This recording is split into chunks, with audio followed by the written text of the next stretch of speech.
We've made it to episode 151. This is Sustainable Photography, and I'm your host, Ingvild Kolnes. Jillian Todd is a finance coach for creative entrepreneurs.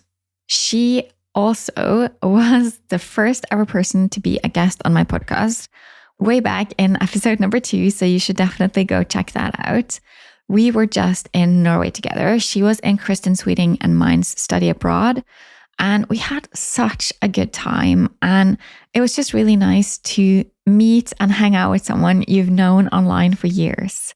And I just knew that we had to talk again on the podcast, because what Jillian does is she really helps creatives transform their relationship with money and show that you can do what you love and still build money and wealth. She's all about making money shame-free. And she loves to really encourage you. And it's just really nice to talk with Jillian. You're listening to Sustainable Photography, a podcast all about business tips, inspiration, and confidence building. I'm Ingvild Kolnes, the host of this podcast. And after over a decade as a photographer, I now help talented photographers run sustainable businesses. And for full transparency, you should know that I'm a mentor with paid offers, and I will probably mention some of those in this episode. I don't know if you know, but you were like the first ever guest to be on my podcast. You were in episode number 2, and it's been, well, it has to be over 3 years ago, because my first episode launched in I think it was October 3 years ago. So it's been some time. It's been a while. That's amazing. I didn't know. Yeah, I was like, I know it's been a long time. I didn't know I was your first guest, but I do remember encouraging you to start a podcast. Mm-hmm, you did. And look at us 3 years later. It's amazing. I know. And also, what we have to talk about first is we just met. We were just hanging out together in real life a month ago. I know. It was so beautiful. It was. And it was so nice to meet you IRL. Because again, we've been friends for at least 3 years, because I was on your podcast 3 years ago, but probably 4. It must be 4. Yeah. It's so strange how you can know someone so well and you haven't even met. Yeah, I know. You were taller than I thought. That was one of my first things. I feel like that's what I said to you first. It was oh my gosh, you're tall. But I'm just so used to seeing shoulders up in a Zoom room. Yeah. All you see is just the top of the top. Yeah. So that's really funny. But finally we've met, and that was great. And I'm sure we're going to hang out again soon, because we're both probably going to Kristen's Vision Retreat in February. So we're going to be hanging out again soon. That's nice. I love it. Mm-hmm. But first, though, we are going to talk about money. Mm-hmm, mm-hmm. Probably one of both of our favorite topics, right? I know. I feel our favorite topic, and probably not a lot of people's favorite topics. So I'm glad to talk about it with someone else who loves it. I know. And I think maybe part of your challenge as well as mine is not talking about it, but making it not be so boring and dreadful that people will actually want to listen to it. Yeah.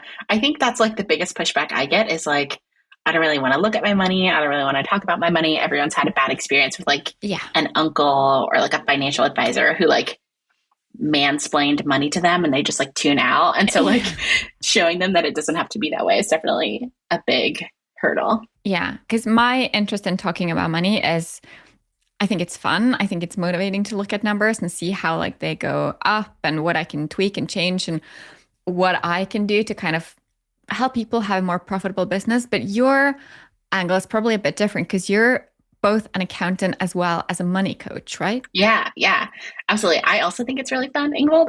And I think, I don't want to speak for all of my clients, but I think in working together, they get to see that it's fun too, because it's not just looking at things you hate. It's your business. It's very involved in something that you're already knowing and loving. And it's just oh, cool. What levers can I pull to make more money? Or if the holidays are coming up and I'm and I have a lot of travel, how can I pull some levers, move some things around to be able to afford that? So it gets to be fun, even though I don't know if fun is the word a lot of people would use with money. Well, it can still be our fun, but it can be a source of empowerment for other people. If you learn to just look at your numbers and maybe get help to look at your numbers and see your opportunities, then it can be, if maybe not fun, then you'll get to see what opportunities that are there. Yeah, absolutely. And like the ways that you can, even if it's not fun, it can be calming for some people. It can be, release some of that anxiety for a lot of people. I don't, not everyone's going to think it's fun, but I do think there's a lot, especially for creatives and for photographers too, who I know is your audience. Like there's a lot of anxiety when your money and your numbers are just kind of up in the air and you're just like looking at your banking account and like checking the vibes and being like, okay, I still have money. I guess I can keep doing this, as opposed to like feeling really grounded in it and knowing exactly what's going on. Yeah. Would you say that confidence is a huge part of what you like strive to kind of help your clients achieve? Like just that sense of like, I know what's going on here? Yeah, absolutely. I think I said this recently to someone else too, but like it's one of my favorite parts of coaching. So like money confidence is like a big part of my brand. It's like what I sell basically is like teaching you that you are smart enough, savvy enough, like you are enough basically to manage your own finances. And so something that's really fun for me as like coaching containers go on is like we meet with a client. It's mostly like me talking and like giving pep talks and being like, here's how you can do this, or here's some options if you hate spreadsheets.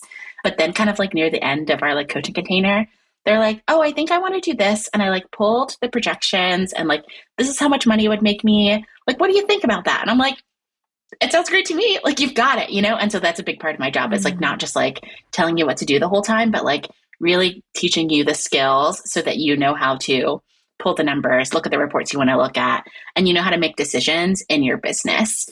And so I like to say I like work my way out of a job a lot of the times, but I love it because, my clients are like, I think I did it. And I'm like, yeah, you did it. That's amazing. And you wouldn't have been able to do that 6 or 12 months ago. So it's one of my favorite things for sure.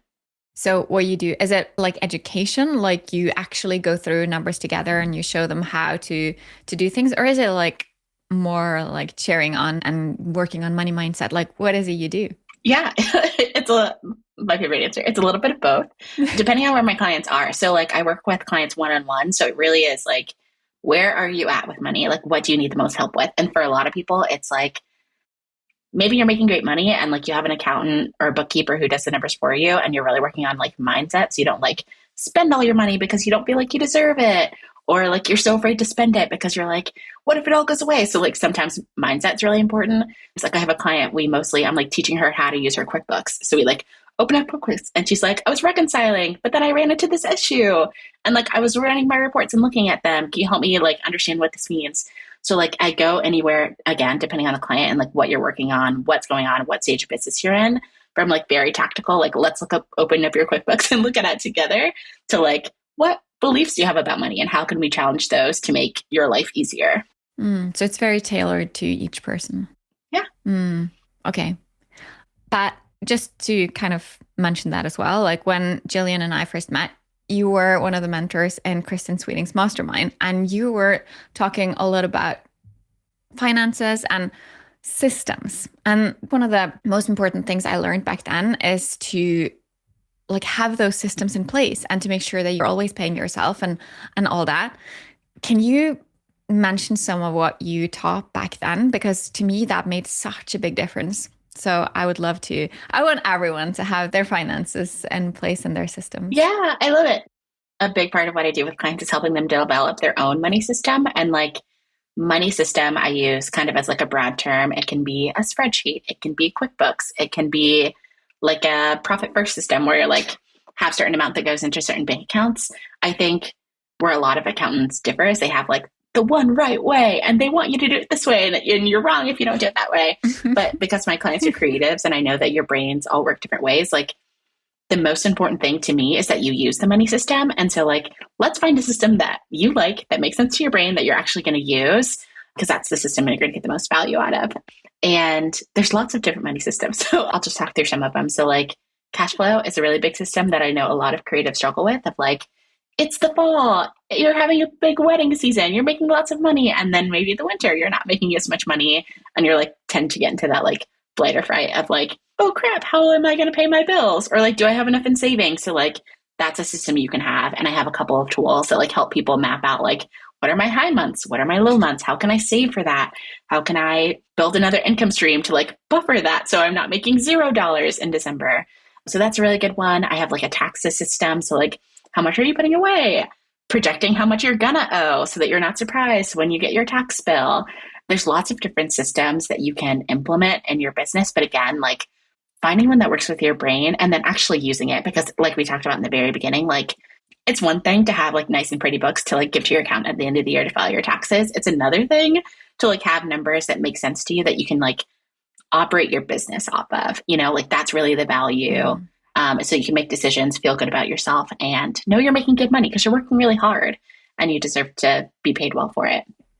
Yeah, I agree. Maybe the most valuable thing you taught me was setting aside money to pay yourself, like to start there, profit first. So when I started using that, I just set aside like 1% of everything that came in on a different account. Like that's all I did. Just like if I got money coming in, I just took 1% and I put it in another account. And it sounds in a way so little, like 1%, like why even bother? Like it's going to take me more time than like these $12 is ever going to do. But then after a while, it just adds up. It just keeps adding up and adding up. So I think just kind of making sure that everyone understands that even the smallest changes you do, like it adds up and it will make a difference. Yeah, I love that so much. Yes, I love that advice because I think a lot of people don't pay themselves, and like those small habits. Like I haven't done it in a couple of years, but I've done like some programs where you set and achieve a financial goal in 6 weeks. And it's not about like making $100,000 in 6 weeks or anything like that. But it's really like those baby steps of like, how can I save $500 in the next 6 weeks? Because once you've kind of like proven to yourself, like, oh, I can do this, then it just like builds that momentum and you're building again that confidence to be like, okay, I saved $500 in this 6 weeks. How can I save $1,000 in the next like 12 weeks, and it builds on and on from there. But I think where a lot of people get money goals wrong too is they set huge goals that feel really exciting.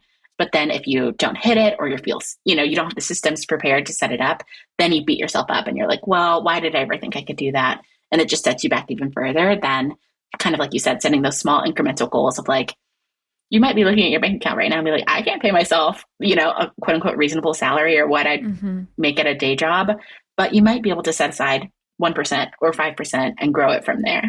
So I love that so much. That's so important. Yeah. Yeah. No, I definitely agree. And I think there are different kinds of goal setters. Like some people get really scared by having too big goals and other people are really motivated by it. So again, going back to that, there's not like a right way of doing things. You have to know or figure out, I guess, what works for you and do that and work with people who will support you in doing things your way. Yeah. And another thing that I know that you're passionate about, other than just like setting up the systems and stuff, and that is creating wealth, building wealth. Can you speak to that a bit? Yeah, I think I love this conversation because I think a lot of people shy away from like even the phrase of like building wealth. They're like, what does that mean? Who is that for? But I think, yes, there's like traditional wealth. There's like saving for retirement. There's making sure that you have a home that's nice and safe and you feel comfortable in. There's a lot of those like physical things, but there's also freedom. There's also peace. There's also time off with your family. There's like wealth is not just a certain dollar amount in the bank. And so when you really look at like building wealth, especially for creative businesses, it's making sure that you have the money, but you're also managing your stress, that you're doing work that you love, that you're working with amazing clients. That's my spiel on building wealth. But I think also like, especially for a lot of small business owners and especially for a lot of creatives, they haven't even thought about, they've kind of written off the idea of building wealth, even when it comes to the financial side. So they might be like, I don't really know what my retirement plan is. Or maybe they're like, depending on a partner or lots of different things. So I think something that's really, really powerful is literally going through the exercise again, where we're going through a cash flow, when we're looking at our taxes, when we're planning for the future, of saying like, what is your goal? Like, what would be that ideal for you? Like, do you want to live in a big city? Do you want to like own a farm? And there's no right or wrong answer. But I think a lot of creatives don't really ask themselves those questions. And if they do, they kind of write it off as like, yeah, but I'll never get there. Or yeah, but that's not really a possibility for me. And so something that's really fun for me is like, number one, asking those questions and like getting to see those like inspired, lit up answers, and then reverse engineering and be like, okay, so based on that, this is what it's going to cost. And did you know you can actually get there in 10 years? And it's not going to be 30 years or 25 years or 40 years. Like if you follow this exact plan, you can have that like beautiful future that you thought was just kind of a pipe dream. that is so meaningful to me. And I think it's really meaningful for my clients and for people as well, because like I said, a lot of us as creatives don't necessarily feel like we can have like, it's either starving artist or like Jeff Bezos. And there's like so much room in between for especially your specific vision of like wealth and happiness and peace. Do you think you can get there without having the mindset to kind of support it? You can, but I see like self-sabotage is really big. So like if you don't have the right mindset in place, you like either won't let yourself get there because you're like, I am afraid of what's going to happen when I get there, or I don't think I can achieve it. Or you'll like get to that place where you like have the farm and your 8 children and the cows and the chickens, you know, if that's your dream. And then you self-sabotage it because you don't feel like you deserve it. Or you're like beating yourself up because you're like, I should be doing more, or this isn't right. Or, you know what I mean? So I think the technical stuff of like how to actually get there is really important, but also making sure your mindset is right so that you let yourself have the things that you want and that you let yourself keep them as well. Yeah, because when we were in Norway together at study abroad, we were in a sauna, and then you said this thing that became like a big deal further on in the workshop as well, where we were all sitting there, and then you're like, can you believe that money got me here? And I just think that just says so much about your kind of view of money. It's a tool to you. It's not like something scary or impossible. It's like a tool to get you to where you want to go. Can you say something around like your thoughts on money? Yeah, absolutely. I think that was a really funny moment. And I did have a moment where I was like, this is so money coach of me, but it's really how I feel. So I went to Norway with Kristen Sweeting on study abroad. And, you know, that's how we got to meet in IRL. And I think anytime you're making an investment in yourself, it can be scary. There's a lot of things that you can invest your time into, your money into, your energy into. And so I think it was just a really great reminder for me. And I love to say this out loud as often as I can, because it's nice to have the evidence too. But like when I was making the investment and buying the flight and booking my hotel and paying the fees and making sure I blocked off the calendar, I was like, is this going to pay off? Is this going to be the magical like Scandinavian adventure that I'm expecting? Right. And you don't know, right? You're putting an investment in, you're hoping it's as magical as you want.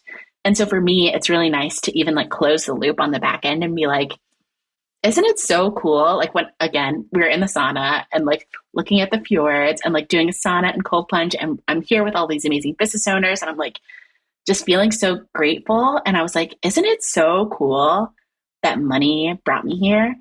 And yes, it was also like time. I took time off work and I put energy and I, you know, made decisions and I moved things around to block that time off. But it's really nice then to like recognize on the back end of like, this investment paid off and I'm here experiencing it, living it, and it's kind of closing the loop. So the next time I go to make a scary investment or I'm trying to decide if I'm going to go in a certain direction, I can remember that as proof of like, my investments pay off and they're amazing and how cool. And it again grows that confidence to do the next scary leap.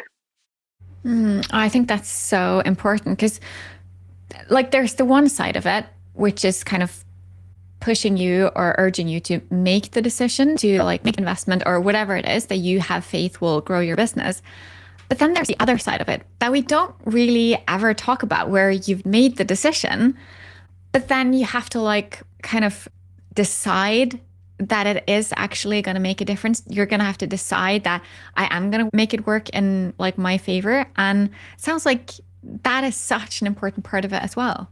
Yeah, absolutely. I mean, and I love that you brought that up because I think not every investment pays off and is a beautiful Norwegian adventure, right? Sometimes we buy courses or we like invest in things and we never use them, or we decide, you know, we look at it and decide we're going to go in a different direction. And I think that's also fine.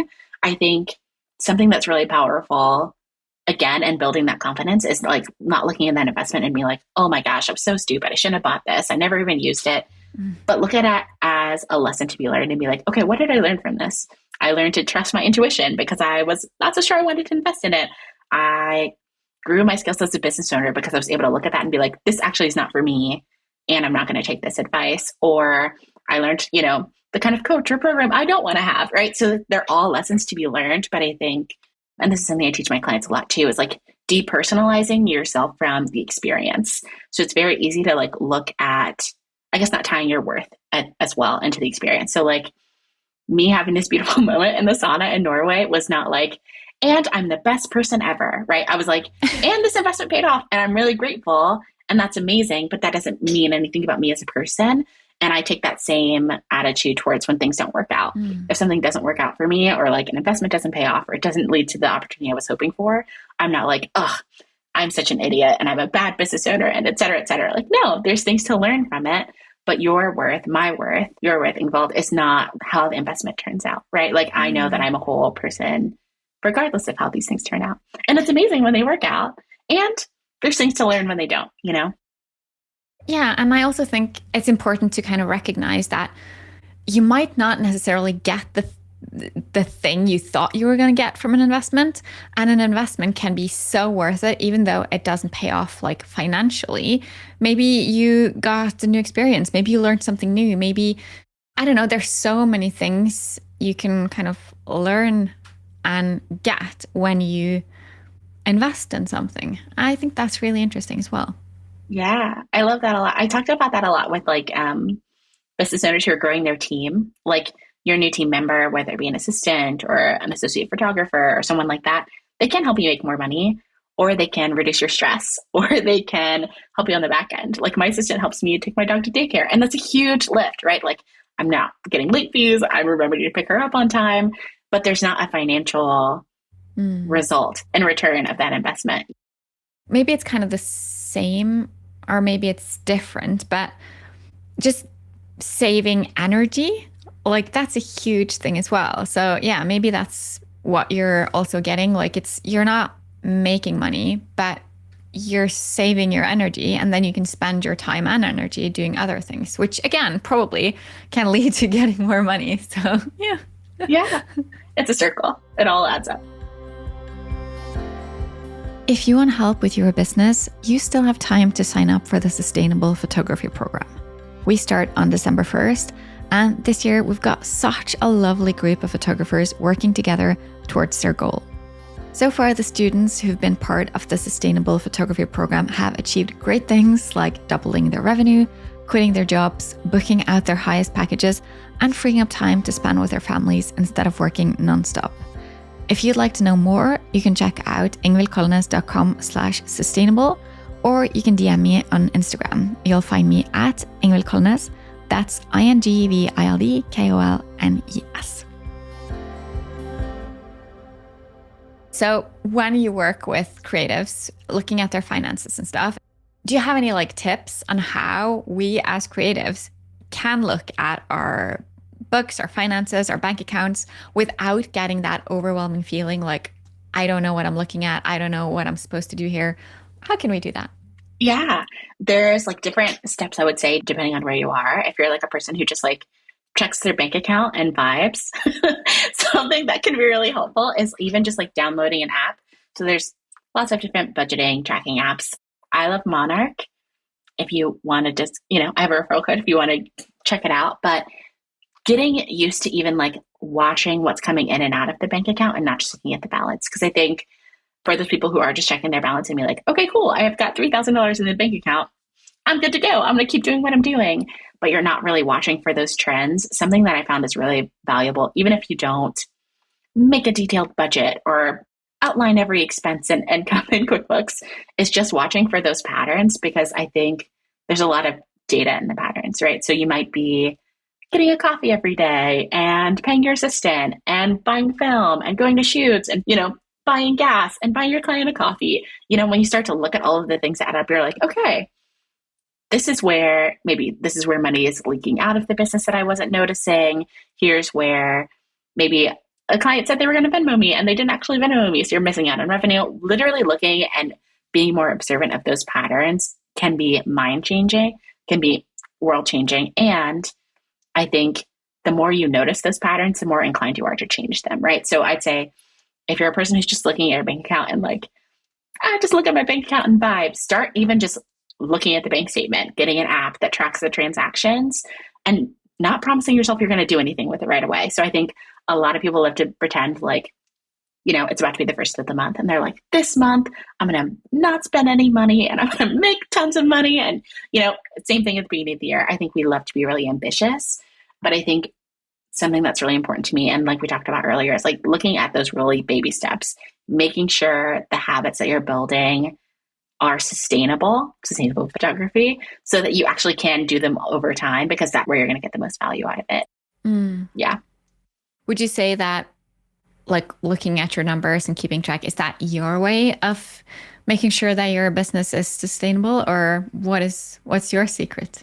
Yeah.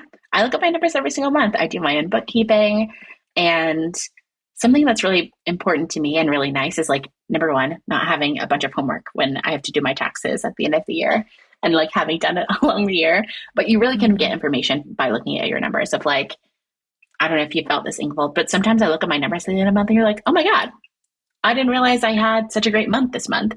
Because when you're in the weeds of it and you're like, invoice here, client there, meeting here, meeting there, it's kind of hard to take a step back again and look at those trends, look at the numbers. So I've had like my first ever 10K month. I didn't realize it in the month. I like was doing my bookkeeping at the end of the month, and I was like, holy shit, I did $10,000 this month. But that is the value of the numbers, right? Same thing with expenses. Like I have a coffee membership and I get my coffee from the same place every single month. And I was like, oh, I actually got double charged during these 2 months. Reached out to the coffee shop. It was no big deal, but I wouldn't have known that had I not been looking at the numbers. So I really love, again, just looking at the numbers, making sure you have like a pulse check of like, how are things going? What are my numbers looking like? And then you can start to build on more habits from there. Yeah, I really love that. And I think, I look at my bank account probably every single day. Don't analyze anything. I just look. It's like a habit. Yeah. I just think it's nice to know what's going on. And I'm in my accounting software probably every week, either, sending out invoices or just kind of crossing off what's come into the account. My favorite thing isn't to add like everything I've spent money on. I think that's so time consuming. So that's something that I always like put off. So it always looks like I have more money than I do. It's like, no, I need to get better at that. But yeah. That's so funny. Yeah. But I do think there's something like I don't know if it's a mindset shift, but there is a shift definitely from when you just look at the here and now, and then you start looking at like the longer picture, like what's going to happen down the road. How do you feel about like that change of going from like, now I'm making this much until like starting to plan for the future? Yeah, I love it. And I think that is one of the big benefits of like looking at your numbers and planning in advance.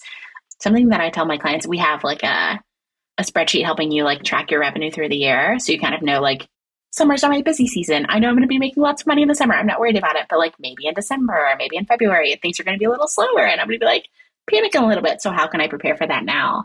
And so I think really positioning yourself from like just looking at like, can I pay my bills today, to like really looking forward, relieve not only a lot of stress, but make you feel better. I think there's something I say all the time, which is like a lot of money stress comes from like the problem itself, right? Like I don't have enough money to pay all the bills I need to pay in December. And if you notice that information in September, or if you notice that information on November 15th, you're going to have wildly different feelings, expectations, and even like options to problem solve that, right? If you notice that in September, when you're still 3 months away, you can pitch new clients, you can save money to make up the difference, you can have a flash sale. There's lots of different opportunities and you have time to carry them out between September, December. If you notice on November 15th that you don't have enough money to cover the bills in December, then it's panic. Then it's, I'm even feeling it right now, like saying those words, it like really brings up that panic in you, but you don't have as many options and you don't have the time to do as many things. So I think giving yourself time, looking at not only your finances for the past, but also planning out for the future really can reduce a lot of like money stress if that is like your number one. I think so too. And something that I see a lot is when kind of like at the half year mark, like around summertime, it's like, oh no, half the year's already gone. Now there's no way it's going to be as good this year as it was last year. And it's like, you can't give up. Like we have like half the year left. And I think that feeling kind of grows when you get towards the end of the year. Right now, it's like the end of October. So we have 2 months left of the year. And for a lot of people, those can be like the biggest months. And my experience is if you kind of let yourself believe like there's nothing left, there's nothing more I can do, then that will be the reality. But I'm curious to know what your kind of experiences working with creatives have been. Yeah, I agree a lot. This is like booking season, right? So a lot of people are booking projects for next year. And the coaching community, it's really busy because a lot of people are like locking things in for early next year when they're like, new year, new me. And I think something that's really helpful to me when I'm like, oh, I guess I'll just mail it in. There's nothing else, to be done for the rest of the year is literally going back. Again, this is the value of having your numbers and looking at my numbers from last year or the year before. And I'm like, oh, I actually made a lot of money the last quarter of the year this year. I should not just ship it in. Or like looking at specific clients who've reached out to me in November, December, and like how long we worked together, how exciting it was. And me like, if I just, mail it in the rest of this year, I could be missing out on another client that's like that. I could be missing out on my biggest quarter of the year. That being said, if you're in an industry where maybe like everyone does everything in the beginning of the year and no one does anything in Q4, yeah, take a vacation, take some time off, put your feet up. But I think that's also the value of like knowing your patterns, knowing your revenue, and being like, when is my busy season? When is the time I can take some time off? When are things going to be a little quieter? Because it really can dictate like how you move throughout the year and not having to be on 24/7, 365. Yeah, I agree with that so much. I think that like feeling of having to hustle all the time and like you have to always work and you have to always be on, I don't think that's healthy at all. And if you can work with the trends, like you just said, of like, okay, so take a holiday, like why not? Instead of feeling like defeated and like, okay, so there's nothing left I can do. Okay, so just do it differently next year and just learn from it. Yeah, absolutely. And I love that too, because like, even if, if you're maybe looking at your books now and you're like, yeah, actually, no one books me in November, December. So like, I don't know what I'm going to do. Like, yes, you have to deal with it this year, but next year you have the whole year to kind of plan for that and be like, okay, so I'm going to plan a sick vacation and I'm going to go to the beach in November because it's not going to be expensive because no one else is at the beach. And I don't have to be stressed about it because you've saved, you've put money aside, you've booked extra work during this time, maybe. Yeah. But again, that's the value and the power of like knowing your numbers. Or just see, is there something else I can do slightly related to what I'm already doing that I can actually book in those months? So yeah, I'm a huge fan of planning. And I also like setting goals. And we kind of touched on this earlier, but I know that, as we said, some people like to set lower goals and some people like to set higher goals. Do you have any advice around setting goals and making sure that you're actually on the right track? Yeah, I think I talk about two kind of like motivation styles. So there is the carrot and the stick, and it's like depending on like what feels exciting to you. So for some people, they're motivated by the carrot. So you're like striving for something like, I want to have $100,000 a year this year. I want to save up enough money to go on this incredible vacation with my family, right? You're working towards something and that feels really motivating to you. Then there's the other, which is like the stick. So like it's more motivating to avoid something painful than it is to work towards something that's exciting. So I'm a stick person. Me too. I love to treat myself as well. So I'll be like, I'll just book myself a vacation anyway.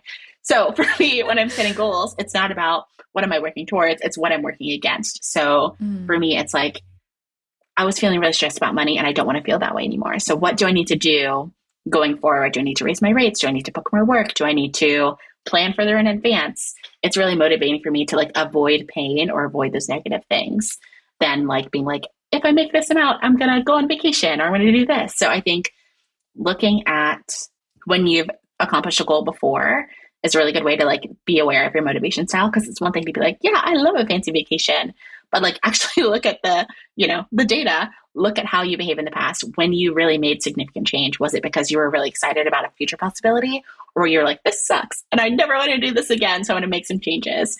And that will tell you a lot about what is really motivating to you. And then you can set up your goals accordingly. Yeah, I love that.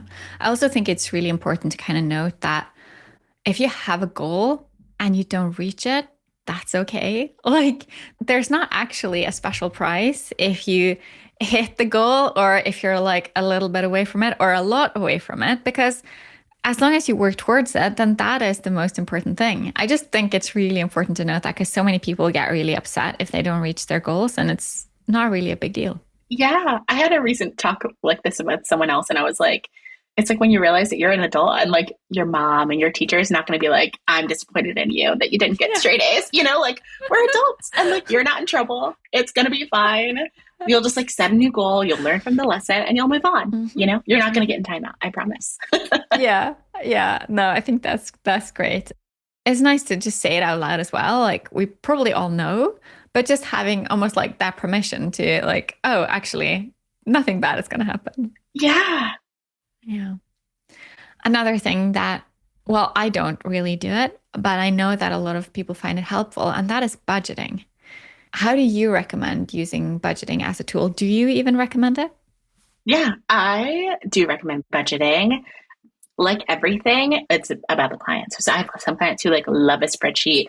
Their budget template is like far exceeds mine with like the levers and the colors and the formulas, right? So like some people love it and some people are like, I hate budgeting and I never want to like get into the weeds of it. So I think for me, like what's most important is like the data of it and like knowing what's coming in and out of your business. I think there's a lot of different ways you can get those numbers. If you have a bookkeeper and they prepare everything for you and they're like, here's what you spent, and then you have an idea of what you want to spend in the coming month. Great. If you want to have like a very detailed budgeting spreadsheet and you love an app, it really depends. Like, I think the mode of budgeting is not so important. I think what's really important is like, again, taking that active seat as a business owner and saying like, what have I spent? What am I going to spend? What's coming in? What's going out? Because that's how you're going to make those decisions when you're planning 6 months to a year out. Yeah, I agree. And while I don't have a budget, I do use like the profit first system. So I do set aside like a certain amount for, or a certain percentage for different things. And to me, that's just made such a big difference. And I just keep like adding onto it and adding more things. So yeah, I'm just really grateful that you introduced that system to me in the first place, because it's made such a big difference. I talk about it in my program a lot. I've had a couple of podcast episodes about that topic as well, because I just see how easy it is to use and how big a difference it makes when you start using it. So yeah, I think that's really brilliant. Yeah. No, I love that so much. That's so powerful. That made me think of, I do have a client who like doesn't really budget, was a check my bank account and vibe kind of person, but like splits their money. So when they pay themselves, certain amount goes to a bills account, certain amount goes to like a savings, certain amount goes to like a spending, and like they're allowed to spend whatever they want out of that like spending amount. And then that really works for them. So yeah, I love that the profit first system has really worked for you. And again, I think that just highlights like there's a different system for everyone. You don't have to follow a specific formula to be successful. Absolutely. Yeah. If you could like say a final thing to encourage creatives to see the possibilities in their money and to see the value of kind of being in tune with their money, would you have anything to say to that? My go-to final word is always that you are smart enough and capable enough to run a money confident business. And I think what I'll add to that is if you are feeling like I have like a good grip on my business, I know what's coming in and out, but I feel like something's missing, to follow that inclination, there is a solution that works for your brain that's going to answer the questions that you need to know to feel like you're so grounded, so in control, and know exactly what's going on with your business. Because as the CEO and as the person who runs your business, you deserve to know exactly what's going on. So that's going to be my pep talk. Yeah, that's great. Because I do think that a lot of people are kind of leaving money on the table because they're not looking at their numbers. They're probably spending.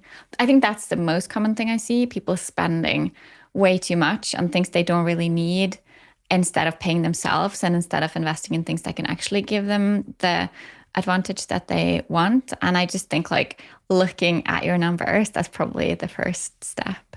Yeah, I love it. Look at your numbers, people. Yeah, look at your numbers. So if people want to keep learning from you, I know that you have an amazing Instagram account that you put out so much great content to. Can you tell us where to find that? Yeah, I'm at _Jillian Todd on Instagram. And I spend a lot of time on Instagram. I love, like, I'm very active in the DMs. I will like comment back and forth with you. I love lots of emojis. So come be friends with me on there. That's great. I will be sure to link to that in the show notes. And just thank you so much, Jillian. This has been great. Thank you, Ingvild. I'm so excited we got to do this again and can't wait to come back, hopefully sooner than 3 years. Me too. Thank you so much. You just listened to an episode of Sustainable Photography. Please share this episode with a photographer you care about.